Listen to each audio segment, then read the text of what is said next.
Brian Davis here, founder of SparkFunnel.com, and I am here today with a special guest, Rachel Hernandez, aka the Mobile Home Gurl, and founder of AdventuresInMobileHomes.com. Rachel, thank you so much for joining us. Thanks so much, Brian, for having me. I really appreciate it. Yeah, well, I was telling Rachel before we went live that I am personally super excited to have her on here, selfishly, because I don't own any mobile homes. I don't really know that much about mobile home investing, so I am looking forward to getting some tips myself out of this and hoping to expand my portfolio to include some mobile homes. Yeah, that's exciting. That's exciting. I'm always excited when someone tells me I'm excited to learn about mobile home investing, because honestly, not that many people are, because they don't know much about it. So it's exciting that you're interested in it. So Denny and I talk all the time about how usually the least sexy investments tend to actually perform the best, at least in real estate. So we do some land investing, and land investing, like mobile home investing, it's not sexy. No one's going to, put out a TV show like flip this parcel of land, Yeah. But that's but that's why it actually is one of the reasons anyway why it performs so well, is that you just have so much less competition in it. So you can earn some of those outsized returns, whereas everyone's out there trying to invest in single family rentals or flips, because it's so well known and it's so well understood and so popular. Right. Exactly. And then they watch those TV shows that they get, ideas in their head because all these other people made money that they can do the same thing, but you never hear what the steps are leading to find the deal. You just find that they actually have the deal and then they're just working on the house. But there's so much involved, Brian, before before you even get to that deal. And that's what's not talked about, usually. Yeah, and they only show the success stories on TV too. They don't show all the flops and all the really ugly stuff. Right. Otherwise, no one would be watching. Right. Yeah. So as you guys join us, let us know where you're tuning in from. Fire questions at us. That's the beauty of doing these shows live. It's raw, it's unscripted, but you get to ask us questions, and in particular, ask Rachel questions so she can share her expertise with you guys. So on that note, Rachel, let's rewind all the way to the very beginning, how you got into real estate investing in the first place and how that looks totally different than the investing you're doing right now. Okay, sure. Well, basically, my background is actually in sales and marketing. So when I graduated from college, from university, my jobs when I first started out, I was a account executive for Fortune 500 corporations doing business to business sales. So basically, my background is a sales background, and I also had some marketing background because before that, I was also doing public relations for some big name entertainment companies. So I got into real estate investing by reading the book Rich Dad, Poor Dad by Robert Kiyosaki. And I know that's really cliche, but that's kind of how I got into it. So it's not like, okay, I'm just taking everyone else's story. That's actually my story. As a kid growing up, I hated going to homes. I remember because my family, I came from a family of professionals, so we moved every 5 to 7 years. And I remember just riding in the car with the real estate agent and my parents and looking at houses and going to open houses, and I hated it. So it's kind of weird that I actually got into real estate investing. But what I learned, I know, right? And what I learned from Kiyosaki's book is a concept of passive income. So this is actually income that is coming to you without you having to work for it. Because before that, I just knew active income, like you have to work for this income. So when I read Robert Kiyosaki's book, Rich Dad, Poor Dad, the light bulb went off and I was like, oh my goodness, there's another type of income that can come in without depending on me to work for it. And that is passive income. So after that, I got sold. Then I got interested in real estate investing. So for me, just like a lot of people, when you first get started in real estate investing, you need some cash, you need some capital before you can start buying and holding.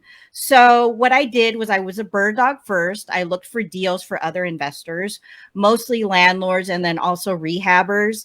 And I would find the deal and then they would pay me a fee reward if they close on the deal. And pretty much that was like, a couple $100 per deal. After that, and I got some experience, then I got into wholesaling, would actually find these deals, same buyers, and that usually they're from the real estate investment club. And then based on their criteria, I would put the homes under contract, assign my interest to these buyers, and then I made, a couple $1,000s per deal. So the difference between wholesaling and bird dogging is you're taking more risk with wholesaling, putting the deal under contract yourself, versus bird dogging you're not. But the difference is hundreds of dollars with bird dogging versus thousands of dollars with wholesaling. So after that, I wholesaled for a while. Then I was able to buy and hold real estate properties as a landlord, single family homes. I built up enough cash. So I started acquiring rental properties. But like a lot of people, I got burnt out as a landlord.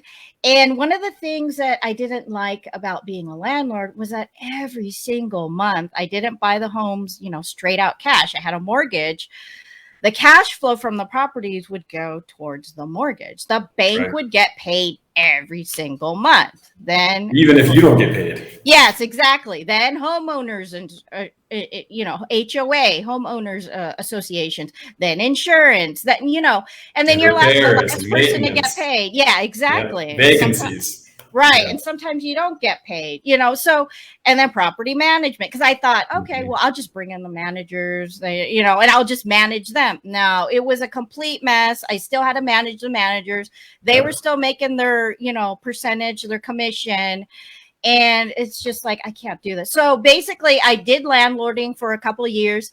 Then went at the height of the market, I sold all my properties, everything. Like 2007, like that, before the bubble burst. Yeah, pretty much. That's amazing. It was timing. At the end. Yeah, it was at the end of that. Yeah, right before everything, And so I sold all my properties, and I was like, okay, I got to get into something else. And then that's when, I got into mobile home investing, the Lonnie Scruggs Deals on Wheels. It was a course before it became a book. So I read the course first, and I tried my hand at it actually when I was a landlord. Didn't work out because I just did it the wrong way. I talked to the sellers first who wanted to sell me a property for like $3,000. And I didn't talk to the park manager first. And then I talked to the park manager after I've talked to the sellers. And she was just like, you can't work in this park, blah, blah, blah, blah, blah. So I just got really, really, really turned off with mobile home investing. So once I sold my properties, my single family homes, then I got into mobile home investing. I said, okay, I'm really going to learn this. I'm really going to take the time to go over the material again and just buy these homes just for cash flow and just buy them straight out cash. And that's what I did. And, I started this in 2007. So I've been doing it for a while. I've seen a lot. I've had a lot of highs and lows. So it hasn't been, rainbows the whole time. So that's how I got into mobile home investing. Well, so first of all, I'm super jealous of your market timing there. I was that schmuck who was buying properties in 2007 rather than selling them. Oh, yes. I mean, it was just, the appreciation on these it was crazy, kind of like what we have right now. So, actually right now I'm actually offloading a couple because of the way the market is right now. And I'm just getting these cash offers, and I just like, you don't see this. And then, it's just like the cash flow game. You got to just play the cards as they come, and know the market and time everything. So when you say you're accepting offers to sell right now, is that single family homes do you still own in your portfolio, or is that mobile homes? Those are mobile homes. The last one I sold, I think it was like a month and a half ago. Let's see, 6 years ago. I think 6 years ago, I bought it for, I think it was $12,000, and it was just cosmetic work. And I had some people in there, for 6 or 7 years paying me, I think it was like $450 a month. And they just decided to move out because they just wanted something else. And then I fixed it up, and the park manager is like, Rachel, the market's so hot. And the park was selling their own homes. So I was like, okay. So I just put it on the market, and I sold it for $40,000 cash. Nice. Yeah, in less than a month. So that's kind of what's happening now. So, and it's just one of those things. Do you need the cash flow now? I mean, I've got cash flow, but then the cash, so you just really have to see what your personal options are, and what do you want to do as an investor. Everyone has a different plan. All right, so talk me through some of the mechanics of these deals. So you buy the actual mobile home within the mobile home park, and you speak with the park owner to make sure that they're okay with landlords owning the various mobile homes as opposed to the residents owning them. Right. Either the park manager or the owner. If it's a smaller park, then yeah, the owner. I mean, there could be a park manager. Most times it is a park manager because I'm dealing with corporate owned parks. And there's different kinds of parks. There's like low end parks, middle of the road, and high end parks. And in the beginning, I just worked all the parks because I was like, oh, just give me any deal. But then I found out that my personality really catered towards more the higher end park, more the corporate owned parks. And that just fit with my personality, with the types of managers that they did have. So now I exclusively deal in like corporate owned parks. But it's different for everyone. I know other investors who work in low end parks. Some investors work in middle of the road type parks. But I buy the home as personal property, not attached to the land. And the advantage is that the taxes are lower because it's personal property. It's like taxed like a car, like a vehicle, and taxes actually usually they go down instead of up because they're personal property. And then the insurance is less as well too. So right, so you depreciate that down, I guess, over time on your taxes. No, I don't. No, I don't. Okay. I don't do that. And actually, I had asked my mentor. I had a mentor when I first started out. Now I have like multiple mentors. And Lonnie Scruggs was my mentor as well, too. But I had a mentor and I met her at a real estate conference and I asked her that question. She's like, no, because you still have to do the recapture. So it's not even going to be worth it. So that's for me. I really don't do it. I just, straight out. Okay, this is what I'm making, income, expenses, and then whatever else. I don't do any of the depreciate because it really doesn't matter to me. Okay. All right. So now these, in my head, I'm imagining like trailers in a trailer park, but I'm guessing that that's not actually what's going on here, right? These are probably not actually on wheels. Like these are like manufactured homes, like double wides that are pretty stationary and pretty nice. Or yeah. Well, basically, those what you're talking about that they're already on wheels. Yeah, those were like the older version of mobile homes back then. What I'm talking about is like the newer homes that they get transported because you put wheels on them, but then once they're set and blocked at the location that they're going, they remove the wheels, they remove the axles, and they get set. They have to be set. There's certain standards depending on the area and the city. And that has to go through an inspection process as well, too. And you got to get a permit to move and all that. So they're actually set in the park. And the type of neighborhood you're going to do business in, it's going to depend on what kind of park you're doing business in and how strict their management is in terms of what types of homes they accept and what types of the homes they don't accept. So it's not like you're in a single family neighborhood where you can just buy anything and that you're in someone else's community, so you have to play by their rules. So it's kind of that extra step. And that's why there's less competition as a mobile home investor because of that extra step. You have to actually create this relationship with the park owner and the park manager to work in these parks. Okay. So are these are installed on a foundation or no? Actually, it will depend on the park because they're the ones, since they own the lot, they are the ones who actually prepare the lot. And that will depend if they're within city limits or outside city limits. Then they'll have to be going by the guidelines of the county, how the lot is prepared. So I've worked in all types of parks. So the higher end parks, there's a concrete pad already. So, I mean, they've already leveled it, everything. More of your low end or middle of the road type parks that are not as managed as well. Sometimes they're out of city limits and county guidelines, they may not have a concrete foundation, may just be dirt. It really depends, but that's why you hire a mover, and then the installer, and then it's under their license if there are issues in the future. So Okay, so do you buy these new from the manufacturer and then have them installed, or do you buy them used, already installed on the lot, or like used and then install them yourself, like from somewhere else? Like, how does that work? yeah, I've done it a couple different ways. I don't necessarily buy new from the manufacturer. Most of my deals are actually used. I try to keep them in the parks that I do business in, because that would be bad business if you want to work in a park and you're taking their homes out of their park, and then they've got an empty lot.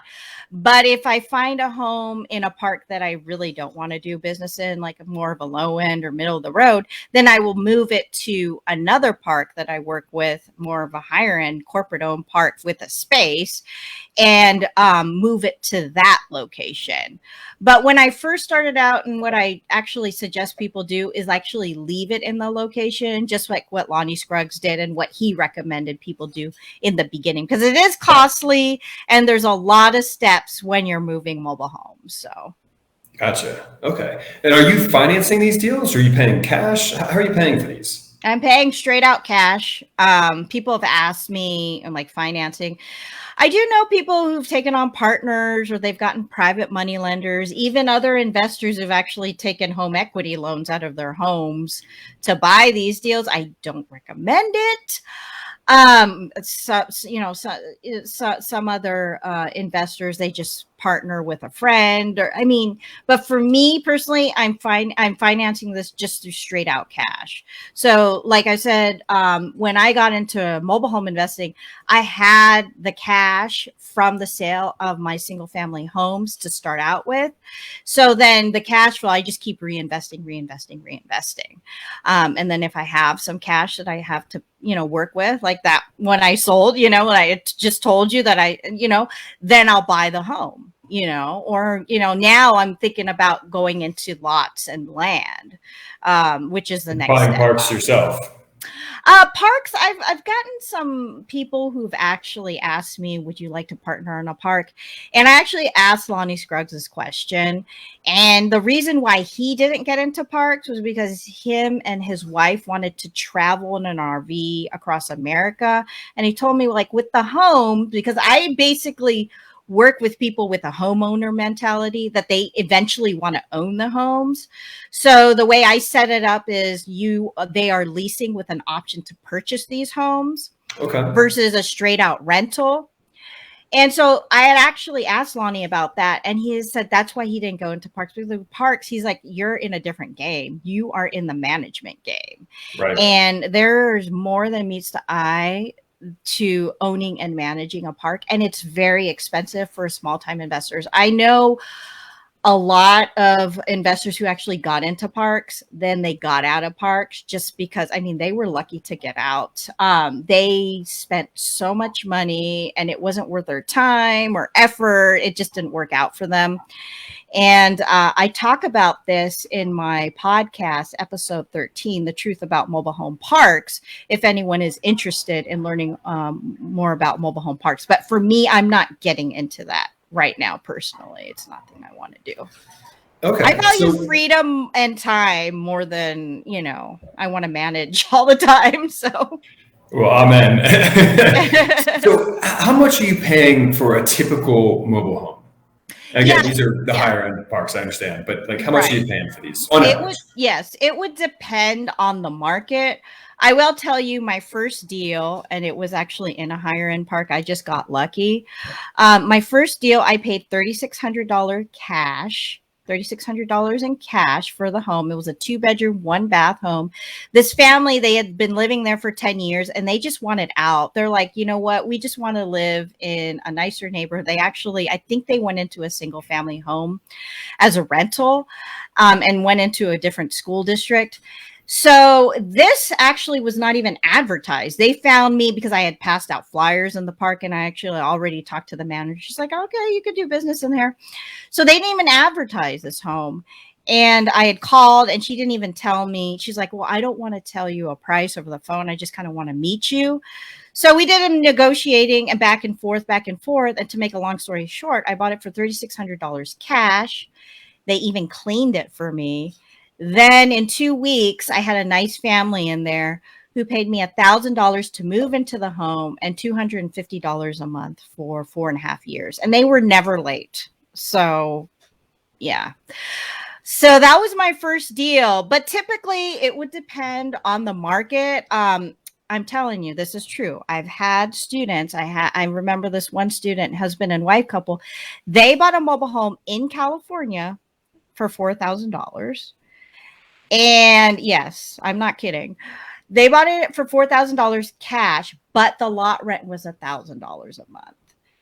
And they actually got lucky because they sold it to a family who was in foreclosure on their single family home, and then they were downsizing.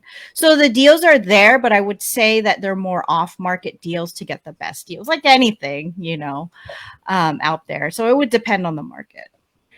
But I mean, it's a pretty hot market out there right now. I mean, what are you paying in 2021 for some of these properties? Yeah, for me, since I work in higher end parks now, and then I will not buy a 2-bedroom. It has to be a 3-bedroom, 2-bath, and it has to be usually cosmetic work. So I'll pay anywhere between 10 and 15,000 cash for these homes. And then I just fix them up and they're like cosmetic issues. And then I usually fix them up and then I get families in there and I get anywhere between $500 to $600 a month cash flow. And then whatever move-in fee that they give. With this market, people are like, well, I've got 3,000 to move in or 4,000 to move in or 5,000 to move in. So it really depends what people have to move in. And then I put them on a lease with an option to purchase. And typically I put mine usually now for about 15 years, but they want to pay it off sooner. So if they get this, boatload of cash, maybe from their taxes or an inheritance, then they can pay it off sooner if they want. So. Okay, but they are still renting from you with the option to buy the property for whatever the market value is at that time in the future when they're okay. And so what kind of return on investment are you seeing on some of these deals? Honestly, it sounds high. I have not actually calculated the return on investment. All I know is I spent, like my first deal, I spent $3,600 for this. I mean, lot rent is an expense. So, I mean, you got like $500 or $600 in a high-end park for lot rent. And then that one in California, $1,000 a month lot rent. So you really need to fix up these homes. But I'm going to be honest, the return that you get is going to be based on the effort you put into these deals. And when I talk effort, I mean, know who you are as a person, know your skill set, and work with the skill set that you have. It would not work for me if I just did direct mail because I'm not an office person. I hate admin work. And I did that when I was in single family homes, making 100 offers to all these banks, REO department. It did not work for me. So for me, it's like, I just need to be out in the field talking with people. And that's pretty much how I find these deals. But I mean, the returns, they are high. But I will also tell you there's the risk that they may not pay. And then you've got to take back a home. And I've done that several times. And I asked Lonnie Scruggs about that. And he's like, it's just part of the business that you got to take back these homes. And I've been to court and I've seen the judge and blah, blah, blah. I have one, it was my nightmare. It was I call it the rat house. This lady, she didn't even tell me. Yeah, a lot of when I do take back homes, either they don't receive the income that they were receiving in the beginning. And if the people were upfront and honest, then I don't have an issue. We just give the keys and then they just move on. But this lady with the rat house, it was one thing after the other. What I found out from the park manager, with her and her husband split up. So it didn't work out. So divorce is like one of those big issues why I've had to take homes back in the past. And you just take them back and you want to have more winners than losers. And it's just, part of the business. So. And mobile homes, they fall under the same eviction laws as single family rentals, right? Yeah, as long as you establish a landlord-tenant relationship, and you have to have that in your paperwork. For me, I'm doing lease with option to purchase, so I have those separated. I have the lease, and then I have the option to purchase. You don't want it all on one agreement. Okay. So if you're going to be doing it that way, and you want to fall under those laws, you have to show a landlord-tenant relationship and actually have them sign another agreement saying, I understand this is a landlord-tenant relationship. So if you want to fall under those rules, otherwise you're in foreclosure court, if you do it the other way with owner financing. Right. All right. Well, let's switch gears for a second here. I want to hear your crystal ball for, both where mobile home markets are headed in 2022, where real estate markets in general are headed. What do you foresee coming up in the future for this industry? Well, I don't mean to be political, but there is a big talk about, what's happening in China. This is big with Evergrande. And I think it's really going to affect the real estate market in the United States as well, too, because they have properties all over the world. And also with the interest rates creeping up, I think we're going to be entering a bear market maybe sooner than later. And for anyone listening, you hear all these things with the media, but you may not be seeing the whole truth of everything. But this thing with Evergrande is huge. If anyone doesn't know, they're a real estate developer in China, and they, as far as I know, they may be headed into bankruptcy. So it is a big deal. So right now, if you are a real estate investor, get as much cash as you can, because things are going to start as the interest rates creep up. I've been through a lot of these ups and downs, and a lot of investors that I know personally who have the experience, they're getting ready. So something's going to happen. Something's going to pop. All right. Well, so tell us about what you are up to in adventuresinmobilehomes.com, how people can reach you, how people can learn more about you and about mobile home investing in general. Sure. Well, I had mentioned I have a podcast on my website, adventuresinmobilehomes.com. So if you'd like to check out the podcast, just go to my website, adventuresinmobilehomes.com. I also have a book, and Brian, you can link it up in the notes as well too. Adventures in Mobile Homes, if anyone wants to check it out. But basically, it's my experience on me investing and my style, and what worked for me and what didn't work for me. And I will tell you that I did everything that Lonnie Scruggs says to do in his course and in his book. And there were some things that didn't work for me because it just didn't work with my personality. So I talk a lot about it in that book. And then I also have a free training class if anyone's interested. If you want to link it up in the notes as well too. I sent it out in the comment just now. Okay, a link great. To the free training class. Okay. If anyone is interested in learning more about mobile home investing, you can go to that link and check out the free training class as well too. And other than that, I mean, I've just been doing a lot of, podcasting, speaking. I just spoke at PodFest. So yeah, I'm all over the internet sphere. I'm also on Twitter at Mobile Home Gurl and Instagram at Mobile Home Gurl. And I have a YouTube channel, Adventures in Mobile Homes, if anyone wants to kind of follow what I'm doing as an investor. So. And that's Gurl spelled with a U, by the way. Yes, Mobile Home Gurl with a U. Yes, exactly. Well, Rachel, thank you so much for coming in today. I found this fascinating. Like I said, I would personally like to diversify my own investments to include some mobile homes. And I think the listeners out there got a lot out of this. So thank you so much for your time today, and we look forward to having you back in 2022. Okay, great. Well, anytime. Thank you so much, Brian. I really appreciate it. All right, guys. We'll see you next Tuesday at 2 p.m. Eastern. And in the meantime, stay in touch. Bye now.